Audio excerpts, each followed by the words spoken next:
This is the DMS Project Omega, and this project was never intended to last. By that, I mean that this headphone was only ever going to be available for 1 full year. And now here we are at the end of that campaign. It's been now a full year, and starting today, as of the publishing of this video, the final batch of orders is now open and available. Now, before you go into the video description and place your order, first of all, there's no rush. The opening for orders in this final batch will be available from today, the 24th, up until April 7th.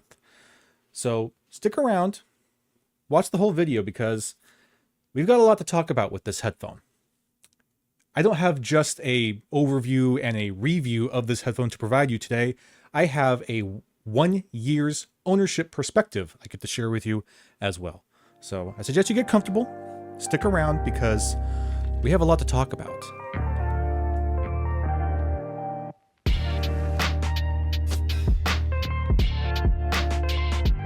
Headphone highlights. Hello, I'm Master Marslander, and yes, we are going to be discussing the Omega today. This video is long overdue, but I was patient for a reason, because this is a headphone that is very interesting in a lot of ways and is a lot more complicated than you might initially think it could be.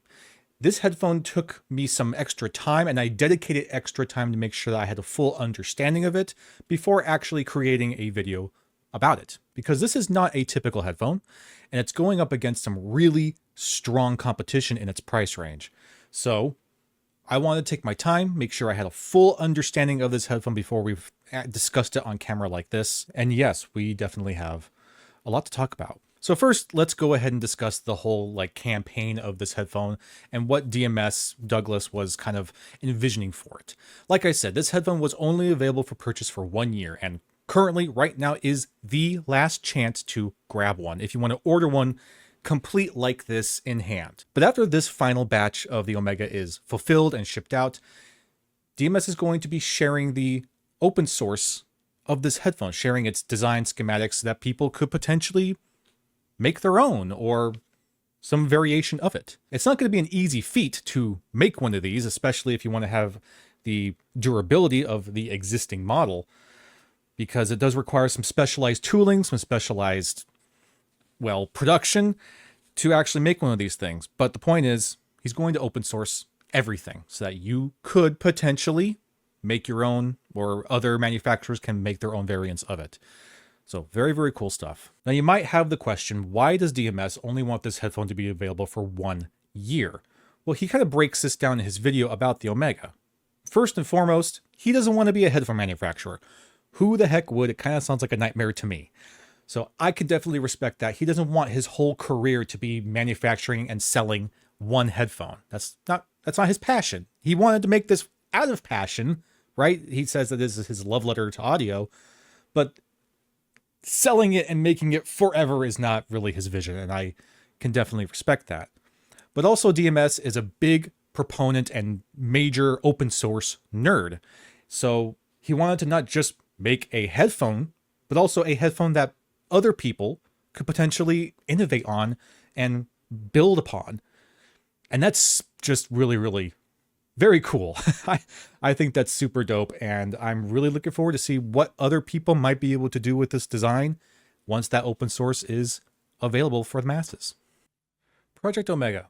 So let's go ahead and start with talking about the biggest elephant in the room regarding this headphone, and that's going to be the build. The build is kind of the breaking point, the separation of people that either really love the headphone or don't really love the headphone. It's kind of the deciding diversive factor. It comes down to this build. And that's because this is a 3D printed headphone. Now, a lot of people, when they hear that, 3D printed, they probably think immediately cheap, brittle, whatever. But that's not the case with this. You have to understand that this is not just a 3D printed polymer. This is 3D printed nylon. Specifically, this is the SLS, or selective laser sintering process of printing nylon. It's a very similar process to what we see with something like the Hi-Fi for All Dahlia or the Mod House Tungsten, also a 3D printed nylon headphone. I don't think it's necessarily the same material being used between these two headphones, but the process is very similar. It's a 3D printed nylon body, which is known for its stability, for its robustness, for its all-out sturdiness, while also being a very lightweight compound, a very lightweight material. And that was kind of the goal with the Omega. Because as DMS has said many a time in his videos discussing the Omega here, his primary goal with this headphone was to create a high-quality, high-end headphone that is lightweight.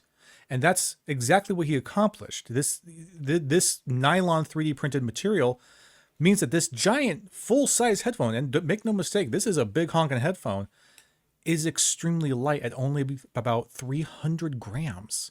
300 grams for a headphone this size is pretty damn impressive. I mean, frankly, it feels like all the weight is actually in the headband and the yoke system and these steel bars. The actual like chassis themselves, man, they feel like they just weigh nothing. So yes, in terms of that functionality, this 3D printed nylon material here, very robust, very sturdy, very strong, but also very lightweight. And make no mistake, this is not a 3D printed process that you could just anyone can just do from their home. This isn't the kind of thing that you could have your 3D printer in your home and print something like this out. The machines required to do SLS printing are big, expensive. It's a very precise process. So and it's certainly not cheap by any means. So yes, it is a 3D printed headphone. Yes, it does kind of have a bit of a 3D printed texture and a little bit of a 3D printed kind of feel to it, which I can understand how some people might think feels a little cheap, but also it does give it this kind of DIY, boutique, handmade feel to it, which, again, Douglas has said that's what he wanted for this headphone. He didn't want it to be made of, crazy, high premium quality materials. One, because it would add a ton of weight to it, but also because he himself likes this more kind of handmade feel of headphones. And that's just him. Doesn't mean you have to feel that way. In fact, because of that, because of the choice of building the headphone this way, one of the biggest challenges for the Omega, because of this build, is its price range. At $999, this headphone has a lot of competition. The $1,000 range of headphones has some pretty amazing stuff that this headphone immediately has to compete against. And it coming from such a small manufacturer, if you will, from just a man named Douglas, yeah, man, he's going up against some real titans. For example, we have the similarly priced Focal Celeste, the ZMF Bokeh, and even the Sennheiser HD8XX. I'm using the 8XX here because it's just what I have on hand. I don't know if Drop really makes this anymore, but I mean, you can get a 800S for a similar price when it's on sale. So these are some big names to have to go up against. And obviously this isn't really a super fair comparison because these are big name brands with tons of money. I mean, Focal here, there's no denying. The build on this is just astronomically better in terms of the quality of materials, the feel. This is a much more premium feeling headphone, but it's also coming from Focal, one of the biggest headphone brands in the world. And they have a ton of money and they have all the resources to just do all sorts of craziness to make something like this. So it's not really fair to expect a man named Douglas to compete in that kind of category. But also it is worth understanding. It is worth having this thought process of, okay, I'm spending $1,000. Here's what's out there at that price range. So it's got some challenges. It's going to be hard to kind of have people step away from this level of quality in terms of build for the promise of good sound. And that's where I'm going to take a minute here to pause, because some of you watching are probably already kind of making a judgment call here, like, oh my God, these are clearly, more premium looking headphones, premium built headphones than the Omega here. Why would I even consider it? Well, I'm asking you to hold off, because if you don't appreciate the 3D printed DIY handmade feel of these headphones, then you might appreciate the sound quality. Because we're going to do a comparison of these headphones against the Omega, and you're going to see how interesting things actually get. So let's look a little bit closer at the build of materials of this headphone. So the actual chassis here for the driver, this is where all that 3D nylon printing is taking place. This outer shell of the driver, as well as the faceplate here, this is all 3D printed. Okay, this is where the nylon is taking place. Once we get into the yoke system, then we actually have some metal components. The yoke here is metal. The adjusting bar here is also metal, stainless steel, I assume. And then it just kind of has a clicking mechanism for height adjustment. Very similar to what you would probably see in like a ZMF or even something like the tungsten. Going up into the headband is very kind of firm. It kind of holds this shape. It can obviously stretch and adjust to the size of your head, but that's where a lot of the kind of clamp force of this headphone is going to come from, is from that headband. It wants to maintain this shape, so stretching it out, you will find some resistance. The actual materials being used on the headband is kind of like this suede almost feeling fabric. It's very kind of similar to what's on the pads. We'll talk about the pads in a minute. So it's very kind of soft with a little bit of roughness to it. And then the underside is actually also a little bit padded. So it's a good, decent, simple pad. Also, as we have seen in the unboxing of this headphone, we have an embossed DMSD right there on either side of the headband as well, just subtly branded right there. In terms of the pads, we have Dakoni LCD Choice Suede pads, and they are big honkin' chonkin' pads, and they are angled, as you can see, where the front of the pad is a bit thinner than the back of the pad, so you have more padding behind your ear. And then these pads, they are choice suede, but you know what? I have to admit, they are soft. They are soft pads. They are pretty dense. Like there is some give, especially in the more thicker area in the back. There's quite a bit more give, but it's not a memory foam. It's just kind of a dense foam. But the actual suede fabric feels just a little bit rougher to me than I would expect from a suede pad, but it's certainly soft enough, and I don't really have many complaints about it. My biggest pain point with this headphone, and it is with the build, but not with the nylon. I'm not worried about the nylon here. I'm not worried about the 3D printing.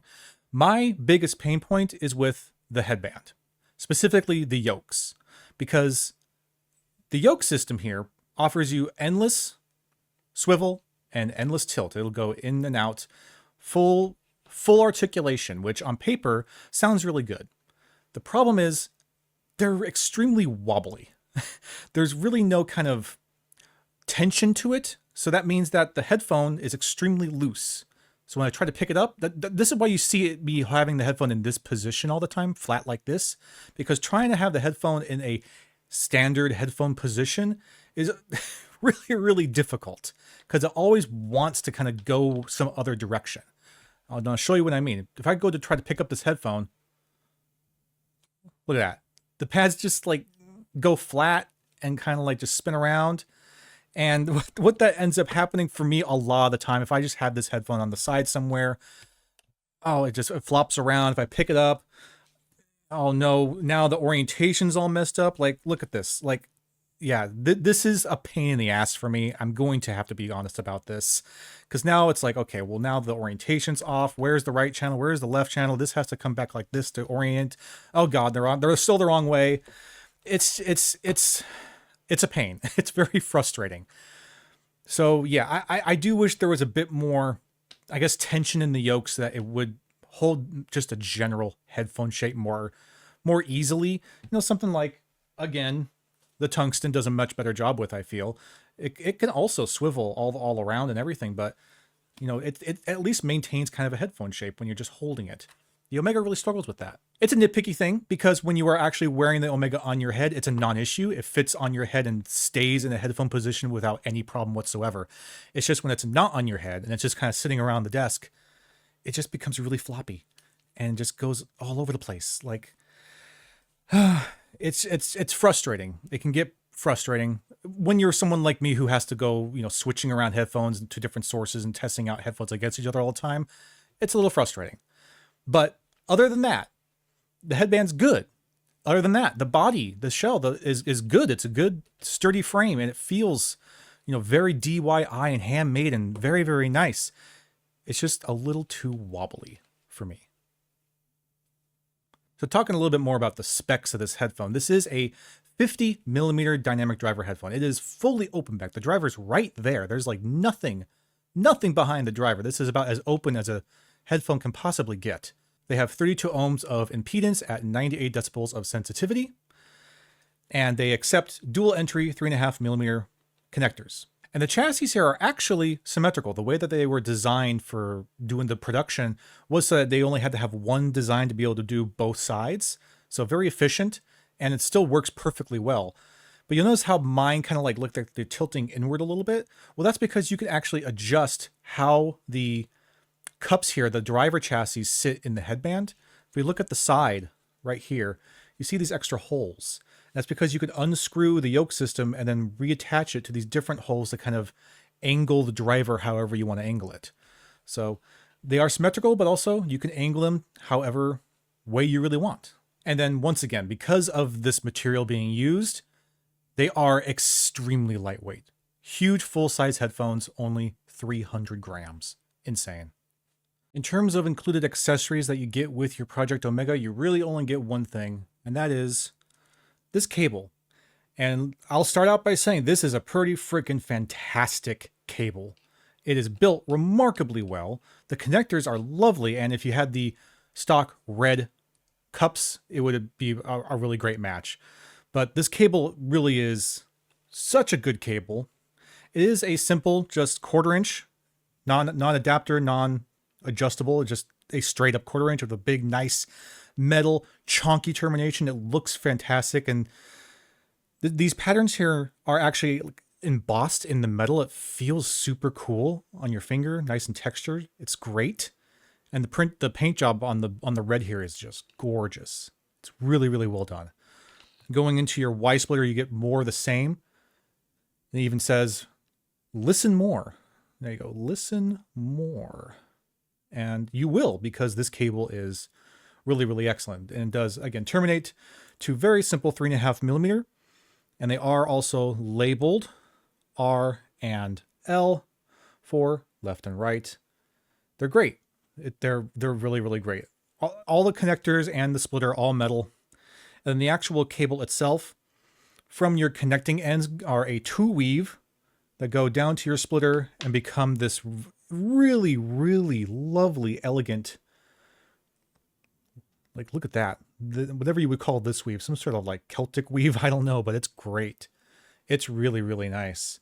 And it drapes lovely. It doesn't have any kind of memory retention problems. It's a great cable. Genuinely a fantastic cable. And yeah, I'm super happy with that. It is the only thing that you get with your headphones, but at least, you know what? It's high quality stuff. So appreciate that. All right, comfort for the Omega. Like I said, incredibly lightweight headphone. Like unreal how light it actually is. It feels like there's like nothing coming down on top of my head.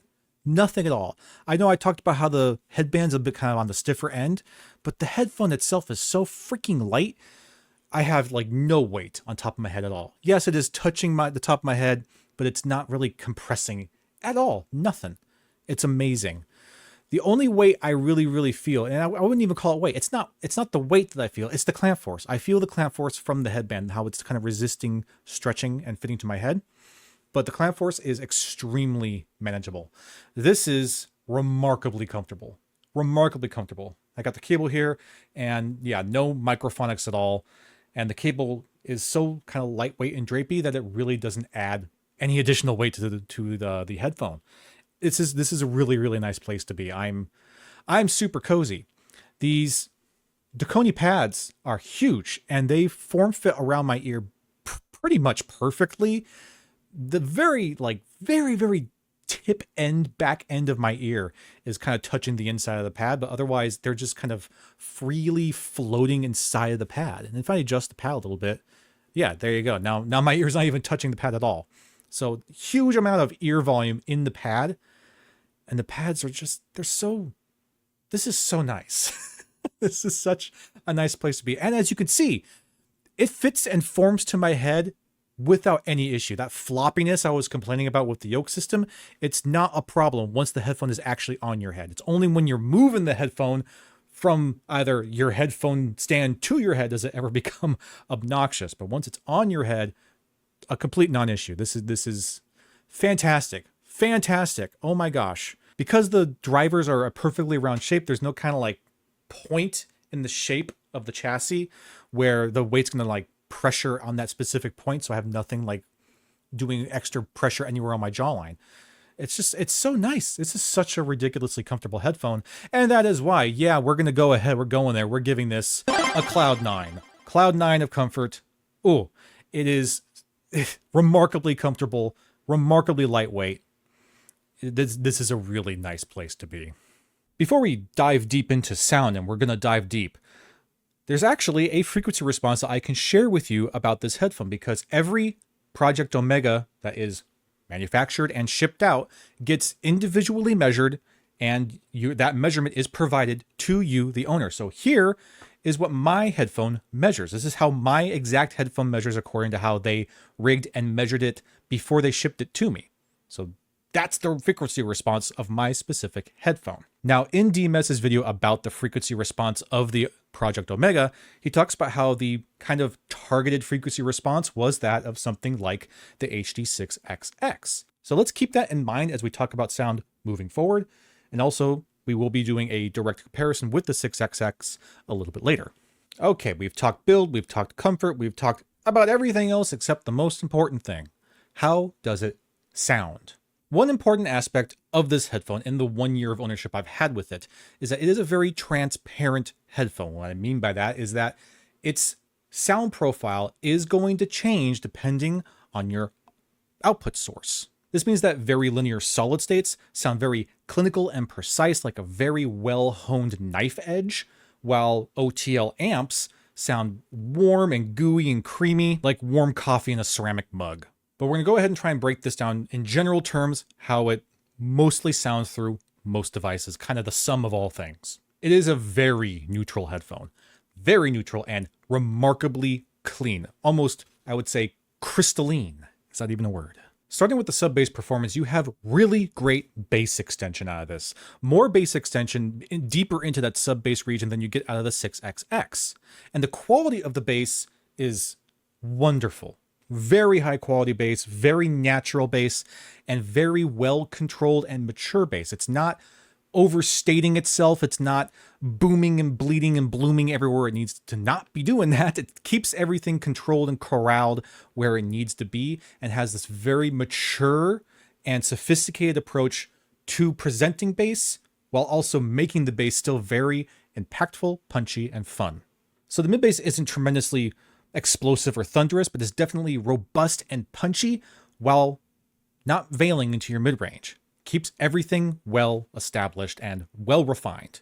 Listening to Black Ice by Subtronics, the bass range in that track is wild. It's really highly textured with lots of different complex things happening in that bass range, and the Omega here does a phenomenal job of letting those nuances, those kind of extra details in the bass and how it's kind of weaving in between different layers of that bass range is all very present, very noticeable and identifiable with the Omega. It does an absolutely phenomenal job of presenting that level of very high quality, very detailed bass. Mid-range performance is extremely natural sounding, and vocal timbre is really excellent. I can see where he's getting that kind of flavoring of like something like the HD6XX, because the vocal timbre is, well, maybe not exactly as pleasing and realistic sounding as it is on the 6XX. It's approaching it, and I can see where he's going with what he's going for that. So the vocal timbre is phenomenal, and just the overall presentation of the mid-range, really, really excellent. Vocals are a little bit forward, just enough so that they feel separated from the rest of the mid-range ensemble, but everything behind the vocals is still well presented, well separated, and you were able to really get a sense of where things are coming from. And I never felt like I was lacking any sort of resolution or detail. I felt like I could hear everything I expected to hear and everything I wanted to hear, while also hearing a little bit more nuance and pinpoint accuracy than I would normally expect. In fact, the mid-range precision was actually sounded a bit more like a planar magnetic type of sound, where it was just very, very precise and just extra little details and nuances throughout that mid-range. Besides vocals, guitars and other string instruments are very, very resolving, where you are really able to kind of feel on an almost visceral sense the vibration of those strings, and you really get this sparkly kind of rigid texture that you were able to almost feel like rubbing your fingers against a fine, fine comb. Going up into the high mid, you have great like sizzle and snap, where you just have really, really satisfying transients and attacks. Everything has a real kick to it. It's super satisfying and very poignant and poised. Similarly, once you get into the actual treble range, lovely amounts of sparkle and shimmer in that treble range that gives you this real sense of resolution. It sounds like you're getting every top note that you would ever want to get without it ever being too fatiguing. I know some folks might think this might be a little too bright. For me, it's almost perfect. It is definitely a kind of a brighter leaning headphone, but man, it's super satisfying. The kind of, I don't know, man, the sharpness of it and the speed of, these are dynamic drivers, but they're super quick. At least they sound super quick. And when you have the resolution in the treble, it's just so satisfying. And you really feel like you're getting all this additional information, all this different kind of, I don't know, dust particle like texturing that you rarely hear in other headphones. It has this almost glass-like, really pristine texture to it. It's almost like painting on a canvas with a really fine brush to get all those little details. The top end is just crisp, layered, poignant, and resolving, but cut off just enough off the tip so that you're not hitting anything that's too sibilant or too fatiguing or any sort of irritants.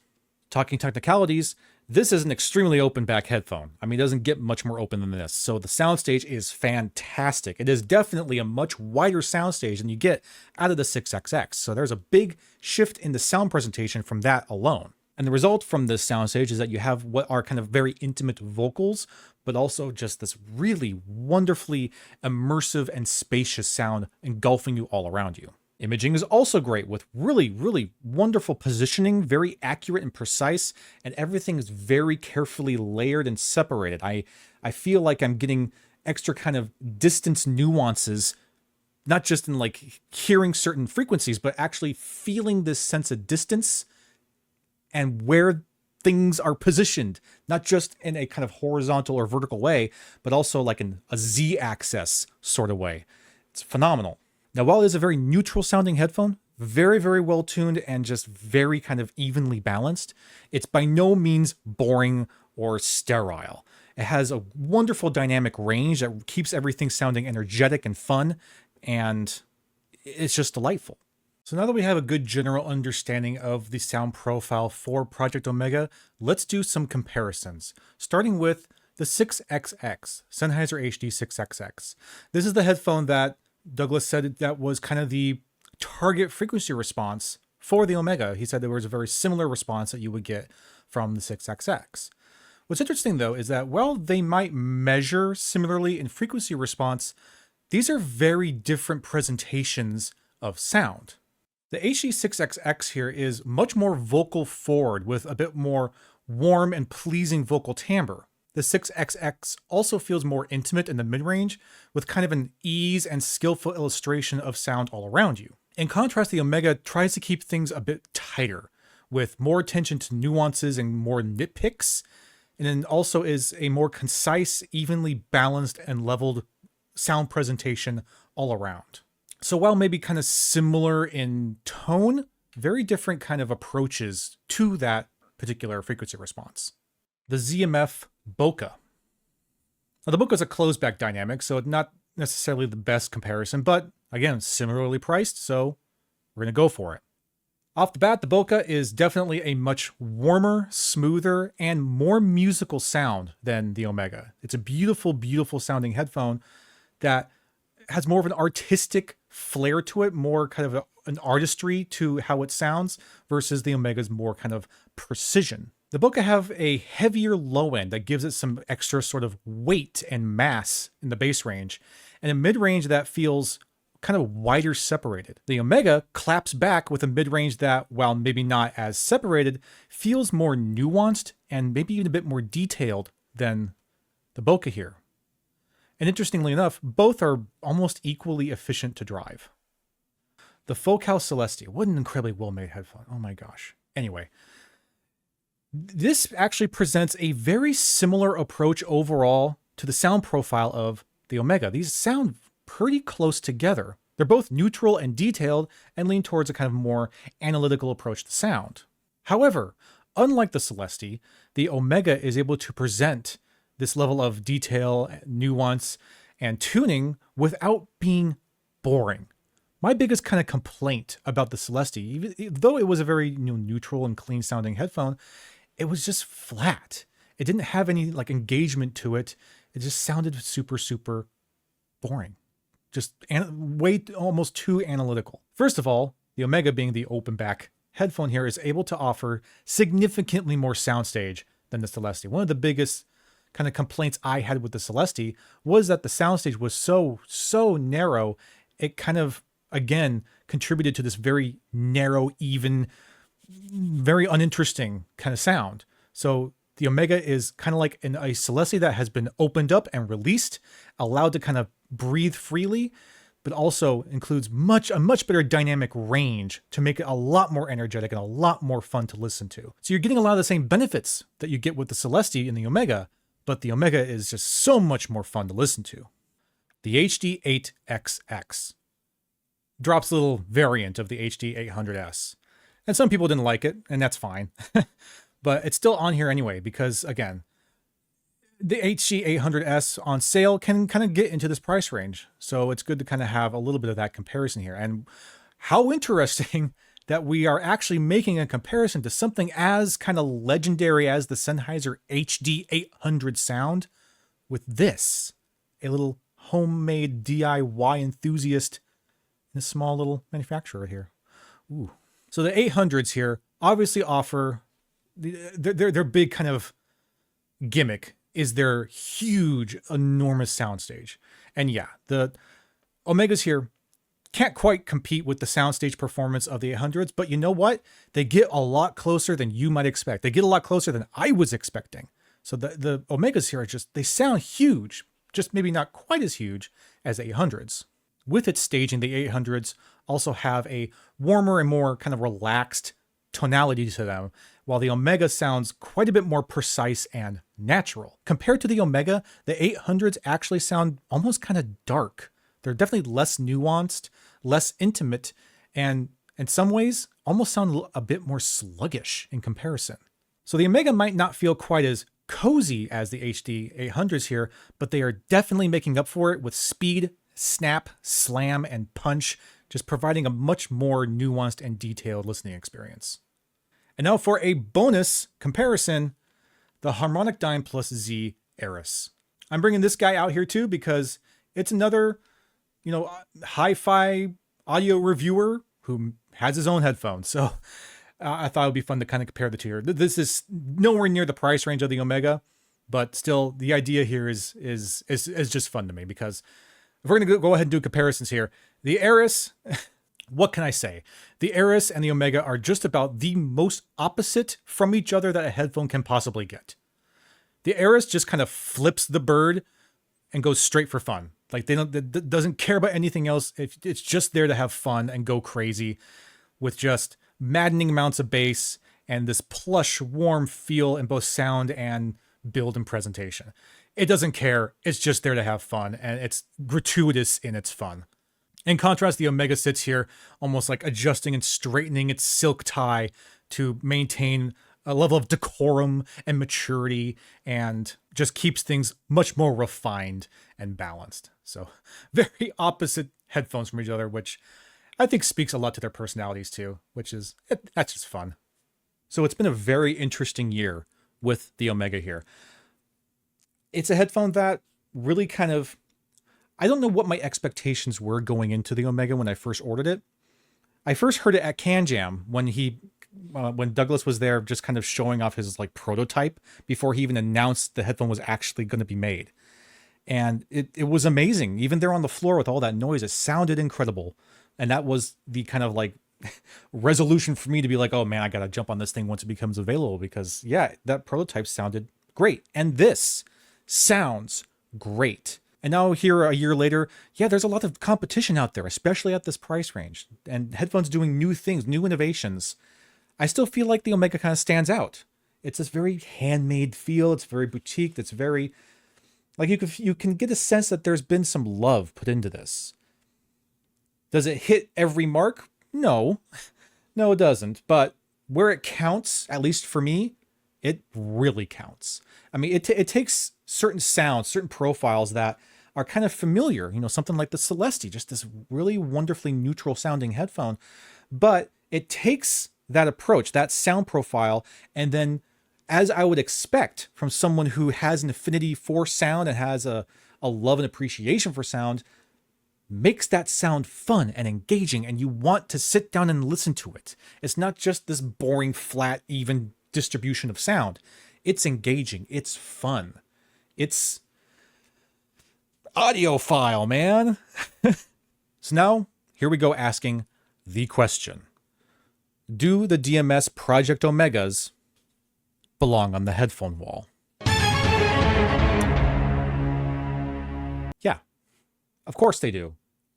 To be fair, they've actually already been on the headphone wall, but they're going to stay on the headphone wall because while they do have some quirks to them, obviously the build is a big contention for a lot of people, and I can understand that. There's just been so much like love put into this, and it does enough different to a very similar sound that it makes it stand out for its unique presentation of that sound. And for it to all be done by a man and his small team, I mean, I have obviously a weakness to an appreciation for, you know, these really small handmade distributors and manufacturers. So sure, I guess I might have a little bit of a bias there, but you know, we went through these other headphones and these other 1,000-something headphones that we talked about. They're all great. They're all wonderful, and they all have their own characteristics and capabilities that I have an appreciation for, that I love about them. But so is this, in a very different kind of way. So yes, it does. The dogs are barking. So yes, the DMS Omega does still, a year later, belong on the headphone wall. Assuming that I can get it to fit appropriately on the headphone stand. Oh my God, get in the right orientation. Okay, there we go. Oh my God, it's a quirky headphone. It's a quirky headphone, okay? But man, it's super cool. So yeah, that's going back on the wall.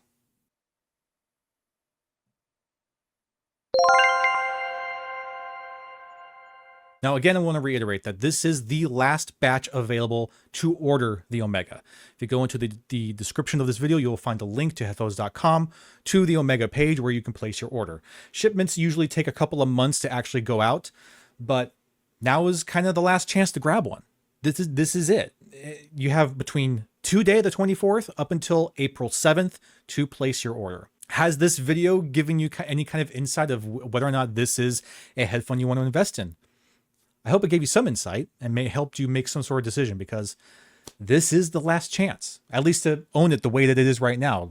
Pre-made, built out, ready for you, just like this. This is the last chance. So make up your mind, make your choice. You got about a week, at least until the open source comes out, which I imagine will come out after this last batch is fulfilled.